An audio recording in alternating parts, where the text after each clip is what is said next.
What I would like to do now is introduce Dr. Geoffrey Ling. Dr. Geoffrey Ling is a physician who works for the Defense Advanced Research Project Agenda. He's a professor of neurology at the Uniformed Services in Washington, D.C. He's a critical care physician, and we are delighted with his presence to talk about what the potential is for rehabilitation of many of these children as they sustain some of these horrific injuries. Dr. Ling is will not have a video, but will have his picture. Dr. Ling, how are you? Yes.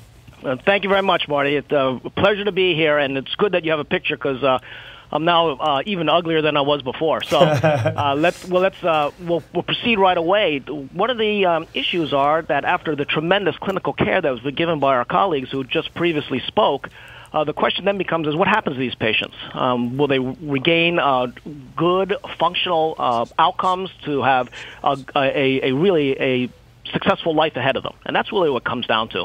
And I want to share with you some work that's emerging right now that points the way to the future. So, can't move my slide. Could somebody move my slide? There. So the objective of this talk is to talk about two elements of what I believe is going to be not so much rehabilitation, but restoration. The first thing I'm going to talk about is really a prosthetic arm. And this prosthetic arm is unique in the sense that we are now learning how to use direct neural control, that is brain control of the arm. So the patient will be able to control his or her arm the same way you and I do. And then the second, of course, is actually creating that arm itself. I'll talk about the two kinds of arms we have. One is completely non-invasive, and the other one is a little bit invasive in the sense that we actually tap into the brain itself to control it. The second device I'm going to talk about is actually a memory prosthesis, and that is something that we can use for the TBI patient. So when we move on to the next slide, the consequences of trauma, some of the extreme consequences of trauma, of course, is loss of an extremity, and in this particular case, we're going to talk about the upper extremity, that is the arm and the hand, and then, of course, loss of memory. And this is particularly true among our patients with TBI, and that's all manners of TBI, both mild, moderate, and severe. Going to the next slide. So let's start with the arm, okay? Well, what we as clinicians, what do we envision for our patients is on the left side. So this is what is available today when a patient recovers from a severe trauma, unfortunately has lost an upper extremity, and they present themselves to the physiatrist, and these are the options they get. On the upper is the Motion Dynamics hybrid arm, and what you see there is that there's a hook at the end of it. It opens and closes, and there is an elbow that flexes and extends, but at a very, very slow rate. And if you want to hold something like a jug of milk, you actually have to lock that elbow. And then on the below that, you could actually see what is considered to be the state-of-the-art end-terminal device or replacement hand, and that is this plastic pincher. All right, that's what we as clinicians can offer our patients. But what do our patients want? And if you look on the right side, what they want is they want an arm that looks like the arm that they lost, right? They want to be Luke Skywalker. They want to be Del Spooner. That's what they want, all right? And so really we're at that point now, I believe, that we'll try to meet our patients' expectations. So next slide, please. And so the current prosthetic that is currently available, the one that you saw on the left-hand side of that slide, is run by residual muscles. That is, if you've lost your arm below the elbow, you'll use your triceps and biceps perhaps to trigger switches, myoelectric switches, to have that hook open and close. If you've lost your arm above at the shoulder, you'll use the pectoralis and maybe your latissimus to go ahead and trigger these things. And there's, of course, no sensory feedback. And so the paradigm shift here is actually going towards a new prosthetic that is a replacement limb. That actually looks like a limb, has 5 fingers, and on it goes, and also can give you sensory feedback. That's the ultimate. And the most important, of course, is direct tie-in to neural control. That is, when the patient thinks about opening their hands, that's how that opens. When they think about lifting their elbow, that's what they do. They don't have to think about twitching a latissimus or twitching a pectoralis, all right, which is indirect control. Next slide, please. So we had two visions when we started out, and one was to build the best non-invasive arm we possibly could. How far can we push the engineering, you would ask? And so when we started, we gave ourselves a 2-year mark, and we actually went ahead and tried to produce an arm that could be modular. So if the patient lost their hand, we have a hand. If they lost the arm below the elbow, it's a transradial. If it's above the elbow, we have transhumeral. Of course, they lost the whole arm, we actually have a powered shoulder. And that it could give them most of the activities of daily living, but with without requiring any surgery whatsoever. They literally strap it on, it goes.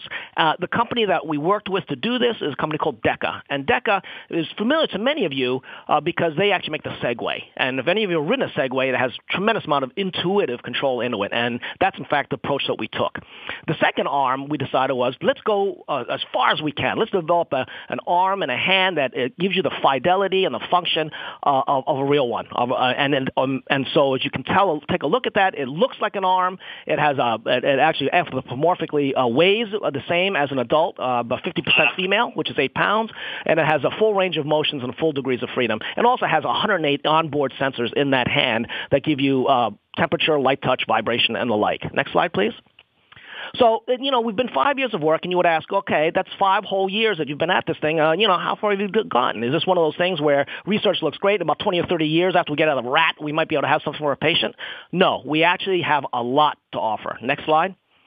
With the strap-and-go arm, that's non-invasive arm, the intuitive arm, is actually under FDA review as we speak. We actually submitted all the paperwork in 2012. We expect an answer imminently, and the manufacturing production line is already set up. And so our expectation is that once FDA gives the thumbs up, we'll be in manufacture this summer. And that means that you will be able to prescribe these to your patients, in fact, by the end of the summer, and they should be able to get it. Next slide. And that's what about the brain-controlled arm? The brain-controlled the prototype 2 has been delivered. This is what it looks like up close, and I'm going to show you some amazing a demo in a very short time. Next slide. So let's take a look at the non-invasive strap-and-go arm. Somebody please click that video for me. And this is Chuck. He's a bilateral amputee. He's got no arms. This is with our transhumeral version, and this is him using just body control, and he has a foot switch to rotate around through the different grips. Randy is on the left, and as you can see, they just handed off a golf ball with each other. Randy is actually a full shoulder disarticulated patient, and I think the pictures speak 1,000 words. What happens there is when Randy turns, the arm turns with him. He leans forward just a bit, and the arm extends. He has that, when he tilts a little bit, he turns. This is Chuck picking up a grape with our prosthetic. Notice how natural that movement is going into his mouth. Again, that little blue thing you see on the thumb, that's actually a thumb pad. It helps him pick things up. And you see how natural that arm movement is? This is Randy picking up an M&M. You know how teeny tiny those little candies are? And that gives you an idea of how dexterous they can be with that. And he goes ahead and is able to put it in his mouth. And so that's really great. And this is Chuck eating cereal. And if you notice what's nice about this, he doesn't actually have a tremor. So he's able to go ahead and feed himself. As you can see, the socket is a unique design socket. It's open like that, so it provides a lot of breathability. This is a close-up of him picking up that grape. Notice how he picked up and didn't crush it. And he's able to hold it without it slipping out of his fingers. And that's all built in a local control. The hand will conform to whatever it is and stop as it's crushing. And this is one of those flimsy water bottles. This is what I want to show you. Notice that when he picks it up, he doesn't cascade the water out. It didn't crush that bottle. As soon as that bottle feels like it's going to give, the hand stops. And he's able to bring it up and drink with it. Now, this is not perfect, but you can tell that with a Chuck who has no arms, opening and closing a door is impossible. He has to do it with his feet. Think about personal hygiene issues, right? So this arm gives him all of that. He can now have the high level of independence, and that is really wonderful. But what about the brain, you would say? When you get tap into the brain, what can't you do with that arm that Chuck had? What you can't do with that arm that Chuck had is you can't play the piano. You can't work a keyboard, all right? Independent finger movement is not reasonable. You can do a lot of big things, but you can't do the little things. So for that, we thought you had to actually tap into the brain. And so click this, please, to start this video. This is Jan. She has a spinal muscular atrophy, and she's paralyzed below the neck, so she's a quadriplegic. And here she is controlling this arm just with thought alone. So she's thinking about moving this arm, and she's moving it. And that's a bar of chocolate that she's using right now. So this is purely brain control. And notice how she's able to twist the wrist, bend the elbow, and so on and so forth. And, of course, she takes a bite of chocolate, and I think her smile says it all. So we've actually crossed the bridge from going into indirect control to direct brain control. I would point out that Jan was the first patient that we've had with a Utah Ray, which is a small penetrating electrode, and the size of your pinky, actually, pinky nail. Just the size of your pinky nail is how big that little chip is, and the little electrodes are only 4 millimeters long because the gray matter is right on the surface. So it lays right on the surface of the brain, and from that one chip, we're able to gather all the signals we need to run this arm. And we're learning a tremendous amount. She has 10 degrees of freedom, and we've only been at it for 4 months. So really, what you're seeing here now is just the very, very beginning of what I believe is going to be just a tremendous advance. If you want to see more, this was actually a feature of in the United States on a TV show called 60 Minutes, and that was played in December. If you Google it, you can actually download the whole video. Next slide, please. So TBI, that's a big problem here, and most of these patients now survive. We know that. If you look at the moderates and the mild all the way through severes, so the great work of my colleagues who were speaking before, most survive. But we don't want them just to survive. We want them to thrive. And so one of the biggest consequences of TBI, of course, is memory loss, and that leads to loss of skill sets, inability to regain your work, and so on and so forth. So go to the next slide. So what we have here is we're trying to build a memory prosthesis. And on the next slide, you'll see that this memory prosthesis, which is on the left here, is a small chip, all right? It's about the size of your thumbnail, and it'll lay on the surface of the brain, and there's penetrating electrodes that go down to the hippocampus in this particular case. There are recording electrodes on the left side of this thing, and on the right side of this thing, there are stimulating electrodes. And if you can imagine a lesion across the hippocampus, then what happens is we're going to jump the gap, as it were. We're going to go ahead and record on the proximal side of the lesion and then go through this chip, decode the neurose code, and stimulate back on the other side of the chip. We've already done all this. We're actually in the primates now, but I wanted to show you some of the rat data. And so what you'll see here is a rat who's trained to basically click a lever on the right side, run to the left, and when the light is lit, hold his nose there until it turns off, and then go to the opposite lever. So go to the opposite lever.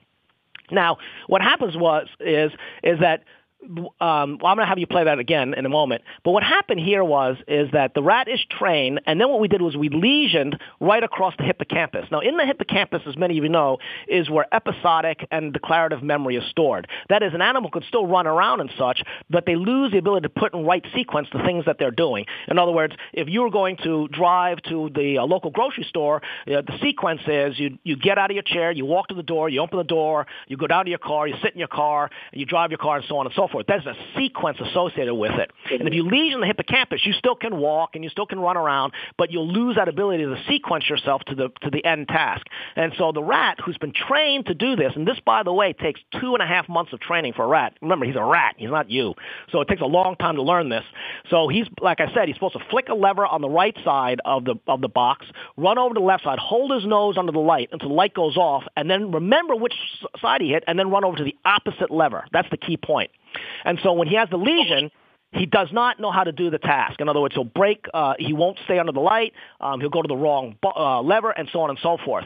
When we do put in the memory prosthesis, we restore his memory. So I'm going to ask you to play the video again. Go back. Please go back one slide. Okay, play that video. Click the video. So this is the rat. So he clicked the lever. He runs over. He's holding his nose in the light. And then the light's still on. Oops, made a mistake. Got to go back to light. Oh, now what was I doing? Oh, and I hit the wrong lever. So now what we did was we went ahead and put the memory prosthesis in, and we were able to cross that gap. Notice he clicked the lever, holding his nose, and he's being very steady about it. He knows what his task is. And then he runs over and clicks the opposite lever. And that's the point. Now, when you say, what about the stimulation? How did it happen? It was only in the first 2 seconds after that first lever was presented. So when you are ready to go to CVS or go to Giant Foods or whatever, when you will actually fire your brain for a very, very short time, only like 2 seconds, and that will initiate the entire memory code for you to go do this whole task. And that's all we had to do is put in only that 2 seconds. So we've learned a lot about memory coding, and we've actually have the way of now jumping the gap of lesions. Next slide. So in the end here, I wanted to show you that there are new opportunities for our patients, both in the concept of a replacement arm and also in a memory prosthesis. And so this work is really, as you can see, just going on. The arm work already is in patients, is before FDA, will be available for prescription shortly. The memory prosthesis is now entering into human clinical trials where we're actually doing our first human very shortly. And so I'd like to end by saying the future is now. Thank you. Hey. Thank you, Dr. Ling. That was phenomenal, as always. Dr. Ling, that's spectacular. It gives us all a sense of real hope that there's opportunities for these patients that have had devastating injuries, and especially people like me who are starting to lose their memory. I'd like to have one of those chips. It would be good if we could get everybody on the panel to start.